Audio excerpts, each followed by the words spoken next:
কেউ যদি ফ্যাসিবাদের ভাষায় আবার কথা বলেন, কেউ যদি আবার ফ্যাসিবাদীদের মতো আচরণ করেন, তারা কোন পথ খুঁজে পাবেন আমরা জানি না।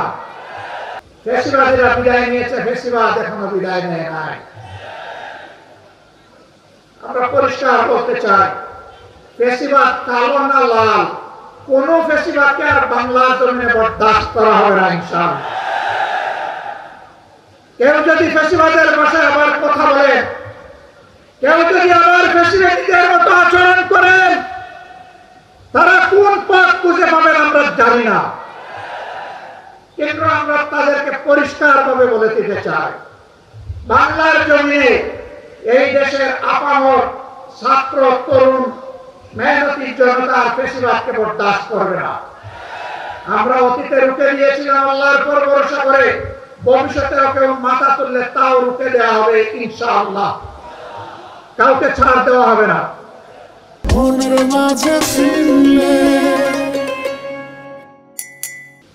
আমরা কোন বিশেষ দলের বিজয় চাচ্ছি না, আর দলের বিজয় চাচ্ছি না।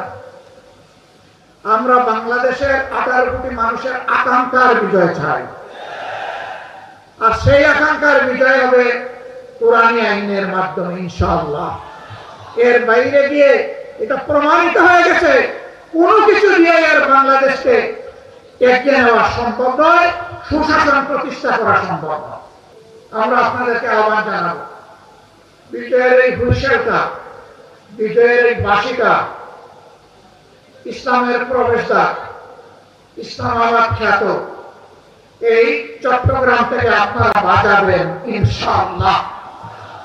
আপনারা বাজাবেন সেই বাসি, এই বিজয়ের বাসি এখান থেকে শুরু হবে, আর চেরাপুঞ্জির পাহাড়ে গিয়ে ওর ধাক্কা লাগবে ইনশাআল্লাহ।